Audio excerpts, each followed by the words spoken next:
unlocking the Winters family's darkest secret, how Daniel ended a generational curse. Chapter 1. Curse Awakened. The Winters estate, shrouded in a perpetual mist that clung to the towering pines, lay in a state of melancholic decay. Its spires and turrets pierced the gray sky like mournful fingers, while the sprawling grounds, once manicured, were now overgrown with wild, tangled weeds.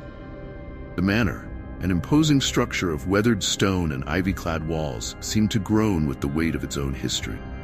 As Daniel Winters drove up the long, winding driveway, he'd feel the air growing heavier with each turn of the wheel, the mist thickening around him like a shroud. It had been years since Daniel last set foot in this place, and even then, his visits were infrequent and marked by tension.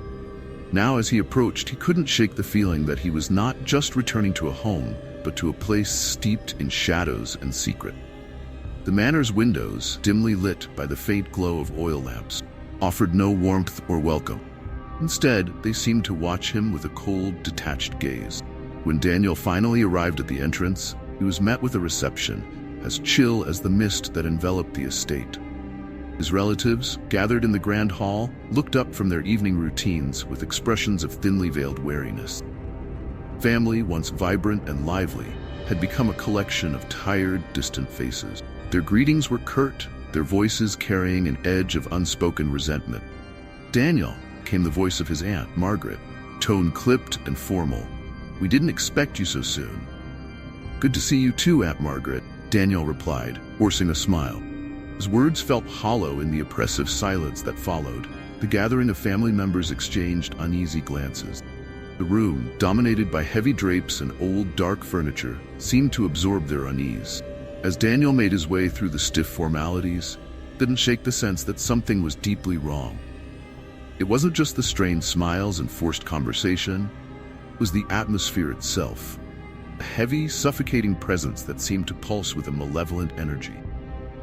That night, as Daniel settled into his old room, one he hadn't occupied in years, the manor creaked and groaned with the sounds of a living entity. The chill in the air was palpable, and the wind howled through the ancient rafters like a mournful wail. Sleep came fitfully, interrupted by strange noises that seemed to emanate from the very walls. Footsteps echoed in the corridors, and whispers fluttered just beyond the edge of hearing. The next morning, the unsettling atmosphere deepened. News of a family member's unexpected death spread through the estate like wildfire. Edith, his cousin, had been found lifeless in her bed under circumstances that defied explanation. The family was quick to dismiss it as a heart attack. Daniel couldn't shake the feeling that something more sinister was at play.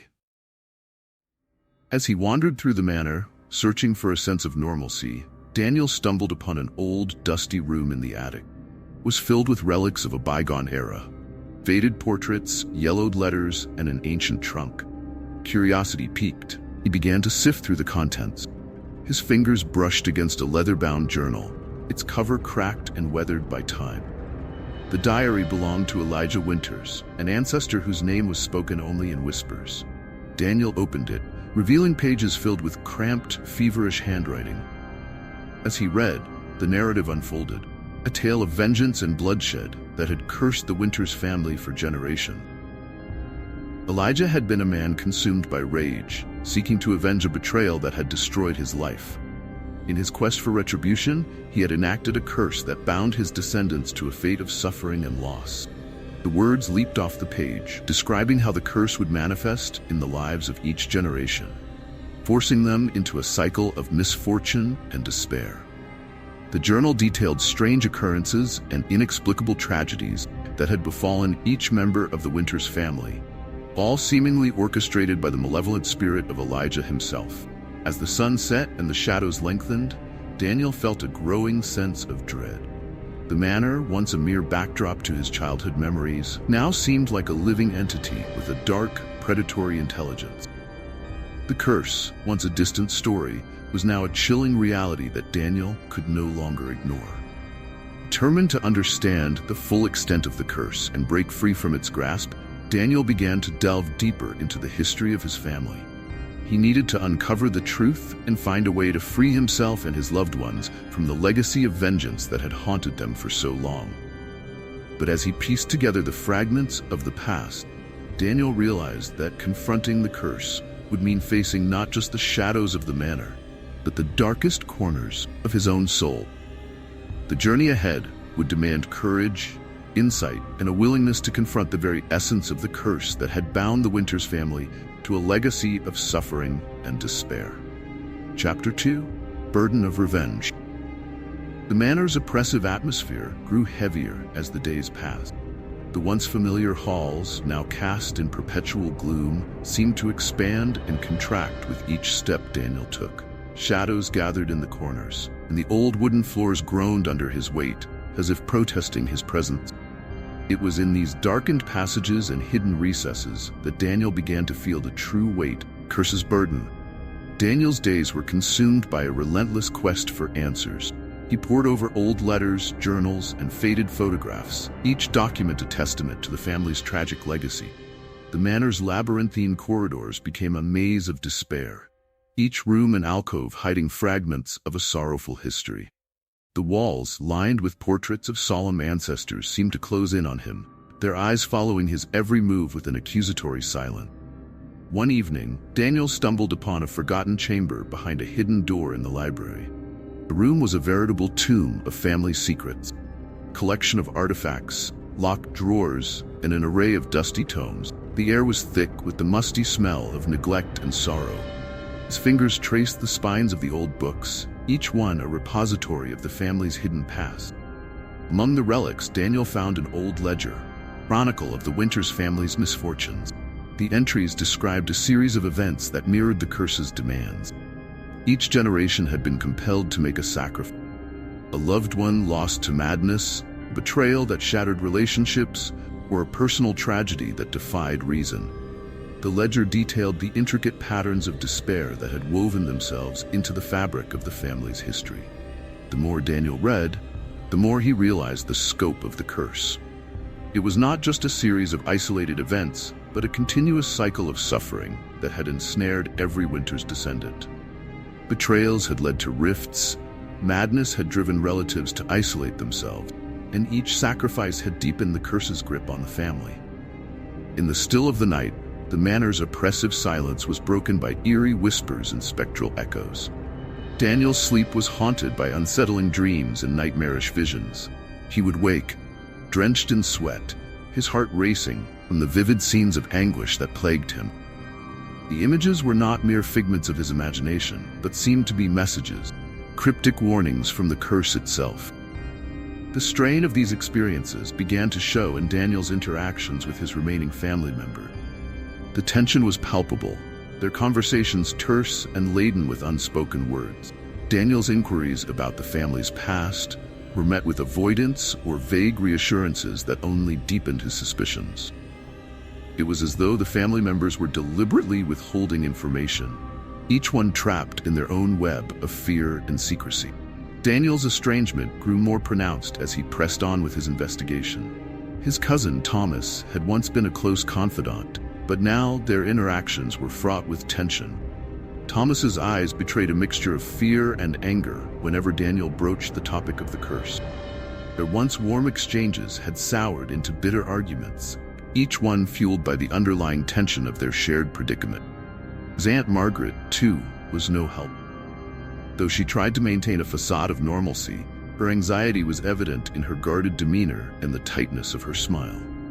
It was clear that she was hiding something, but whether it was related to the curse or some personal transgression remained elusive. The strain of the curse's burden was taking a toll on Daniel's sanity. The shadows seemed to mock him, their shapes twisting and morphing into ghastly forms in the dim light. He felt as though he were being scrutinized by unseen eyes, and the manor itself seemed to pulsate with an ominous energy. In his quest to break the cycle of revenge, Daniel knew he had to confront the very essence of curse. He had to untangle the threads of deceit and anguish that bound his family to this relentless cycle of retribution. It was becoming increasingly clear that understanding the curse's origins was only part of the solution. To truly break free, he needed to confront the darkest aspects of his family's past and challenge the very nature of their shared destiny. As Daniel ventured deeper into the manor's hidden corners and forgotten rooms, he realized that the path to redemption was fraught with danger. Curse's grip was not just a historical burden, but a living force that seemed to feed on fear and isolation. To escape its clutches, Daniel would have to confront not only the secrets of his ancestors, but also the deepest fears of his own heart. Chapter 3. Shadows of the Past. The manor's labyrinthine corridors and shadowed rooms were a stark contrast to the somber expanse of the surrounding woods. Trees, ancient and gnarled, seemed to whisper secrets as the wind rustled through their branches. As Daniel Winters explored the hidden corners of the estate, he felt a growing unease, an inkling that the truth lay buried beneath layers of neglect and deception. One overcast afternoon, Daniel ventured into the manor's concealed archives, a neglected wing of the house that had long been sealed off. The air was dense with dust, and the dim light filtering through grimy windows cast an ethereal glow on the forgotten relic. Shelves laden with aged volumes and yellowed manuscripts lined the walls, their contents obscured by layers of grime. Daniel's fingers traced the spines of the books, each one a silent witness to the family's troubled past. Among the dusty tomes, he discovered a collection of journals and letters that had once belonged to his great-great-grandfather, Elijah Winters. The journals, bound in cracked leather and inscribed with hurried scrawl, revealed a tale of treachery and betrayal that had sparked the curse's unrelenting hold. Elijah's writings detailed a bitter conflict between himself and a business partner named Thomas Blackwood. What began as a professional disagreement over a lucrative venture had escalated into a feud marked by deceit and manipulation. Elijah had accused Blackwood of sabotaging his business, leading to severe financial ruin. In response, Blackwood had sought vengeance, orchestrating a series of misfortunes that had not only devastated Elijah's fortunes, but had also led to personal tragedy, including the deaths of several family members. The journals revealed that the betrayal was not a mere financial squabble, but a deeply personal vendetta fueled by greed and envy. Elijah's desire for revenge had consumed him, leading him to invoke a dark ritual, one that was intended to curse Blackwood and, by extension, ensure that the misfortune would extend to his own descendant. The curse was not merely a supernatural consequence, but a manifestation of Elijah's own moral failings and vengeful spirit. With newfound resolve, Daniel began piecing together the full extent of the betrayal. His research led him to a series of letters exchanged between Elijah and Blackwood, in which accusations and threats were exchanged with escalating intensity. The letters painted a vivid picture of a relationship poisoned by mutual distrust and greed. In one particularly revealing letter, Elijah spoke of a final, desperate act, a ritual performed under the light of a blood moon, meant to bind Blackwood's fate with his own. The ritual was a complex affair involving cryptic symbols and incantations, and its effects had far exceeded Elijah's intention. The curse had not only afflicted Blackwood, but had also set in motion a cycle of retribution, claimed countless lives. Armed with this knowledge, Daniel sought to find a way to break the curse. The letters and journals hinted the curse could be undone, the original wrong was righted. However, the specifics of how this could be achieved remained elusive. The notion that the curse could be lifted was a faint glimmer of hope amidst the dark tapestry of the Winters family's history.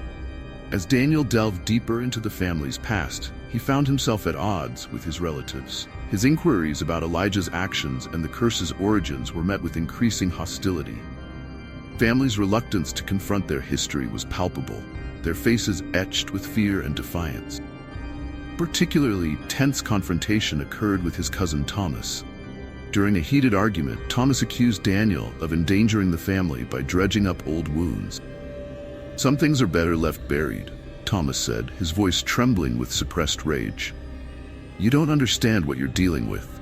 Curse is real, and it will destroy us if we challenge it." Daniel's attempts to explain his findings were met with dismissive attitudes and angry outbursts. His family's fear of the curse's repercussions was evident, and their resistance to facing the truth only deepened his isolation. The manor, once a familiar place, now felt like a prison, its walls closing in on him as he struggled to unravel the past.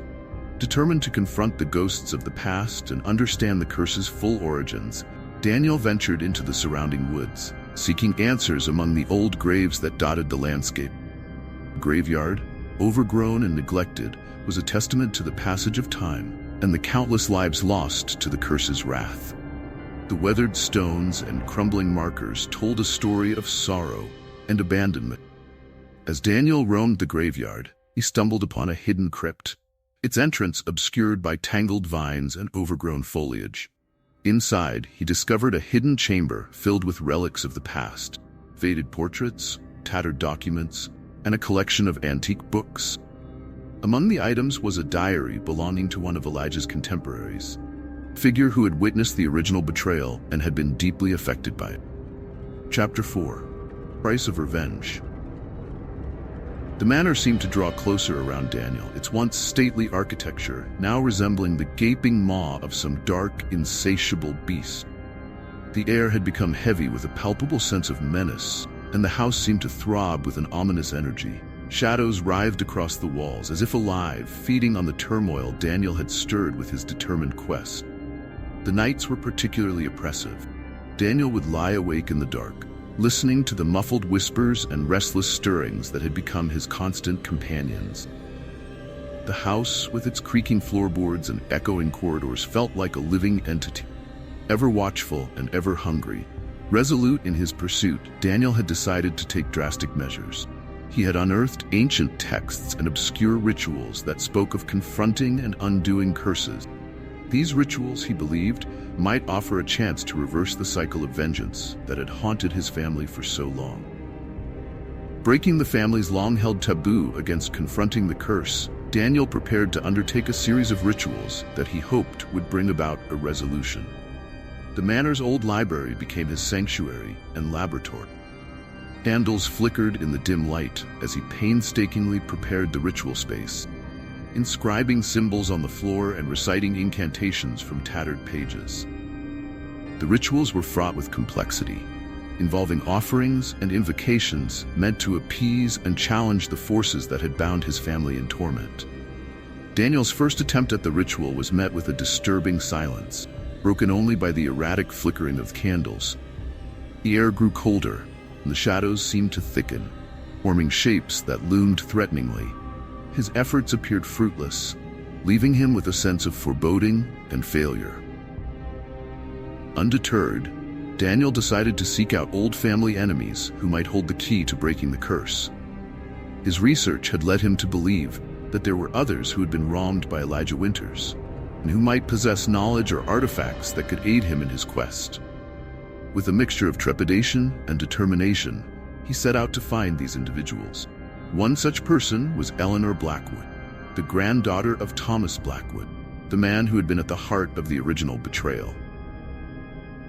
Eleanor lived in a secluded cottage on the edge of town, a place steeped in its own air of mystery. Her reputation preceded her. She was known to be a recluse with an intimate knowledge of the arcane and the supernatural. The meeting with Eleanor was tense. She eyed Daniel with a mixture of suspicion and disdain. "You think you can undo what has been set in motion?" she asked, her voice a low, menacing whisper. "The curse is a beast of its own making. To tamper with it is to invite its wrath." Despite her warnings, Eleanor agreed to provide Daniel with an artifact, a tarnished silver locket that had belonged to her grandfather. She claimed it was imbued with the power to either reinforce or dispel the curse, depending on the intentions of its wielder. Armed with this new tool, Daniel returned to the manor, ready to escalate his efforts. However, the repercussions of his actions were swift and severe. The manor seemed to respond to his defiance with increased hostility. Unexplained phenomena became commonplace. Objects would move on their own, disembodied whispers filled the air, and the very walls seemed to pulse with an eerie energy. The personal cost of Daniel's actions became painfully evident. His relationship with his family, already strained, deteriorated further. Cousin Thomas, who had once been a close confidant, became increasingly alienated. The growing chasm between them was marked by bitter confrontations and harsh words. Thomas accused Daniel of endangering the family and spurning their legacy, and his anger drove him to distance himself emotionally and physically from Daniel. Aunt Margaret, too, became cold and distant. Her once warm demeanor turned to one of barely concealed resentment. Family's trust in Daniel eroded as the supernatural occurrences intensified. They began to view him as the harbinger of their misfortune, a figure who had brought the curse upon them through his reckless actions. The supernatural retribution was not limited to mere disturbances. Daniel began to experience intense personal visions of despair and anguish. The spirits of his ancestors seemed to torment him with vivid replays of their suffering. Each vision was a haunting reminder of the toll that vengeance had exacted on his family and on his own soul.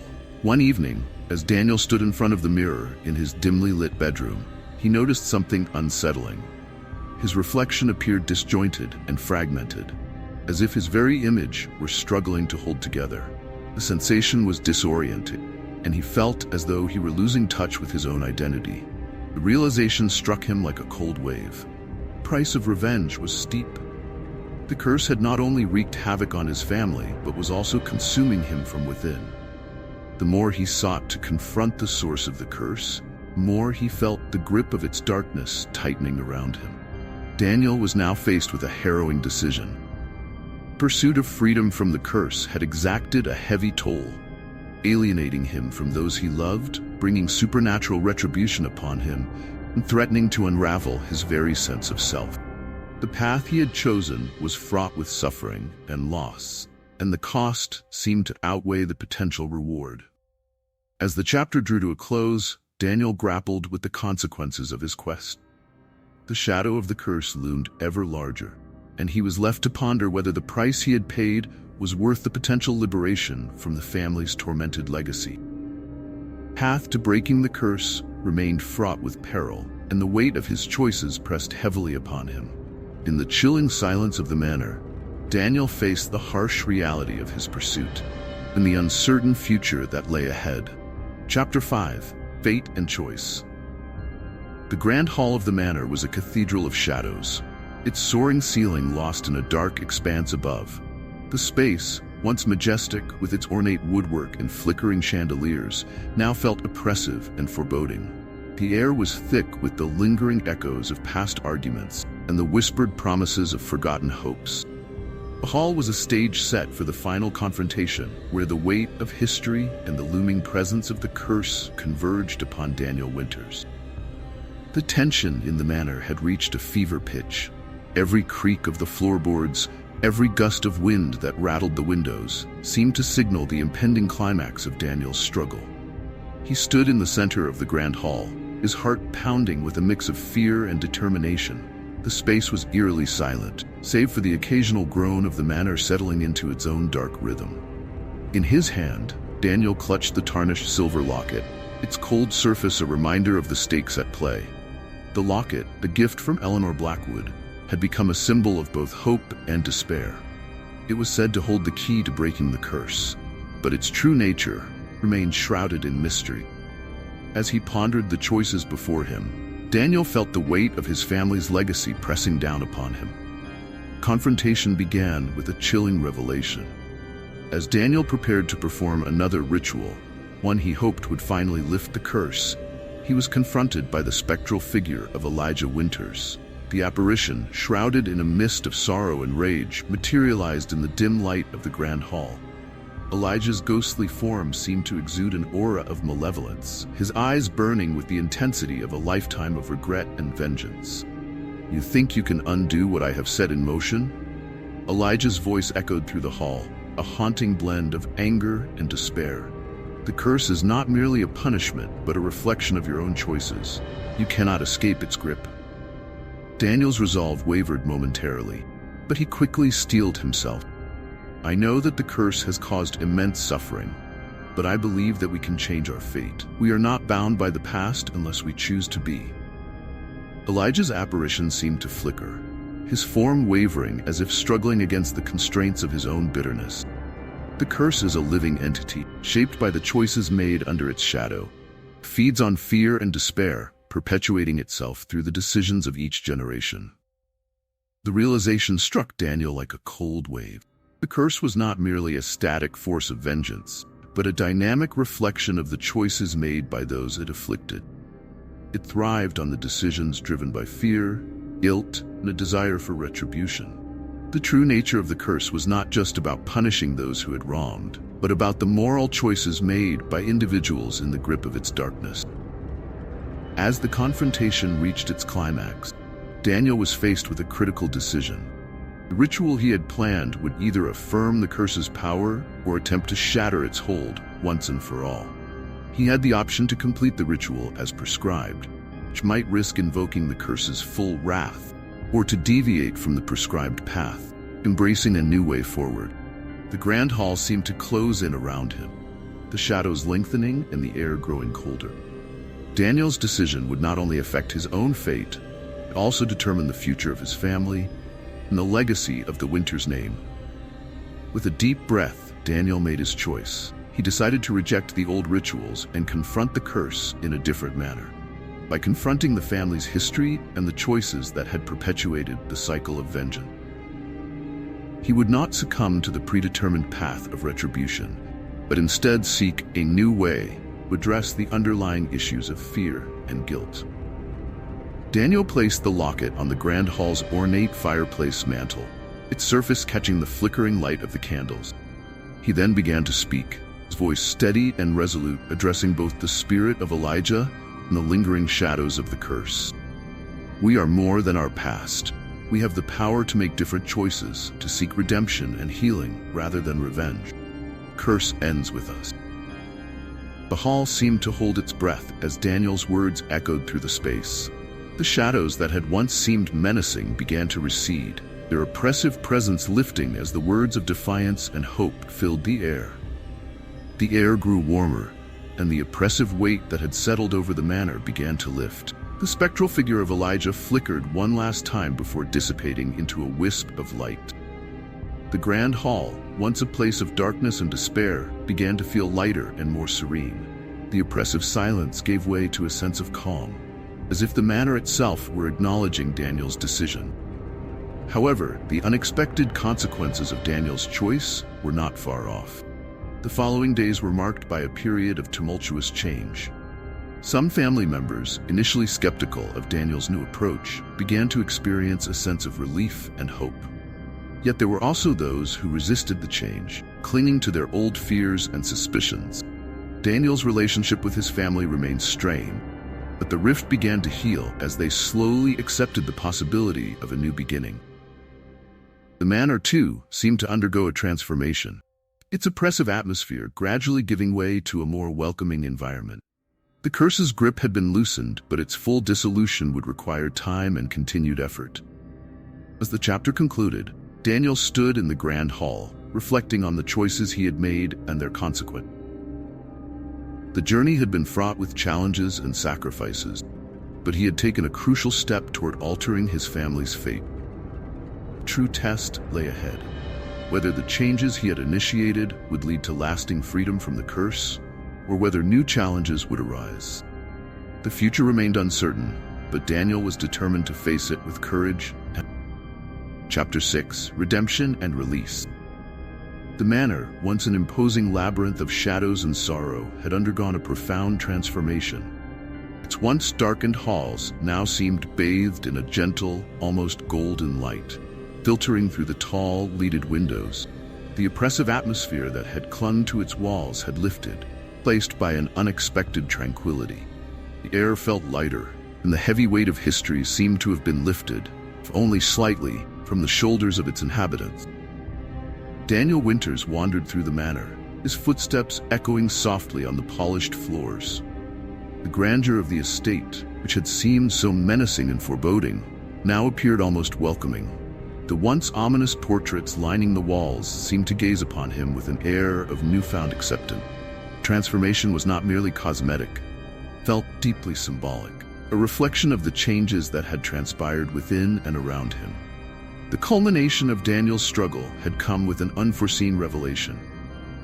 In the quietude of the manor, amidst the echoes of its haunted past, Daniel had pieced together the final fragments of the curse's origin. The truth was more profound and personal than he could have imagined. The curse had not merely been a supernatural affliction, but a manifestation of the unresolved conflict and the collective guilt that had festered within the Winters family. The intricate puzzle of the curse had revealed that its origins were deeply rooted in a personal betrayal, a transgression committed by one of Daniel's ancestors.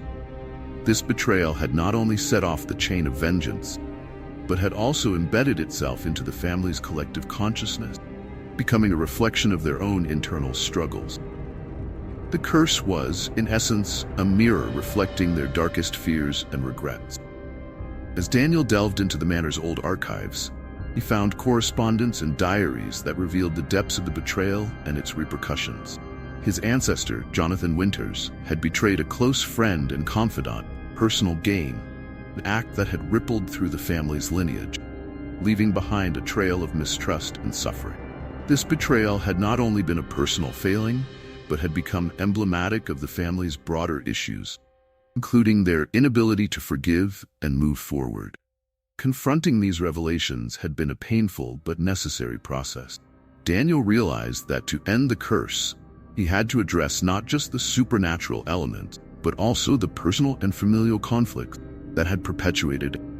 He sought out the descendants of those wronged by Jonathan Winters, reaching out to them with an earnest desire to make amends. Through heartfelt apologies and attempts at restitution, Daniel began to bridge the gaps that had long separated the Winters family from those they had harmed. The process of reconciliation was neither swift nor easy. Many of those he approached were initially resistant, their own wounds too deep to heal easily. However, Daniel's genuine remorse and willingness to address the wrongs committed by his ancestors slowly began to soften their hearts. As old grievances were acknowledged and redressed, the spectral grip of the curse began to wane. The twist in this tale was that the curse's true nature was intrinsically tied to the family's own unresolved issues. It was not merely a punishment, but a reflection of their collective guilt and internal strife. By confronting these issues head-on and making amends, Daniel and his family were able to dissolve the curse's power. The once ominous presence that had haunted the manor seemed to dissipate, leaving behind a sense of peace and resolution. As the manor was restored to a state of calm, its once foreboding grandeur now felt like a testament to the healing that had taken place. Grand Hall, which had been the stage for Daniel's ultimate decision, now stood as a symbol of redemption. The portraits of past Winters family members, their eyes no longer shadowed by the curse's influence, seemed to offer a silent blessing. With the curse finally broken, Daniel found himself at a crossroad. The journey had been arduous, fraught with personal sacrifices and revelations. Yet it had led him to a profound understanding of the nature of guilt, redemption, and the importance of confronting one's past. The manor, now free from the shadows that had long obscured its legacy, stood as a beacon of hope and renewal. Daniel's life, too, was poised for a new beginning. Family's future, once clouded by the curse's influence, now seemed filled with potential. The lessons learned from the past had paved the way for a fresh start, a chance to build new relationships and forge a path unburdened by the mistakes of previous generations. As he stood in the Grand Hall, Daniel felt a sense of peace and accomplishment. The true path to freedom had not been in seeking revenge or succumbing to the curse's demands, but in facing the painful truths of the past and making amends.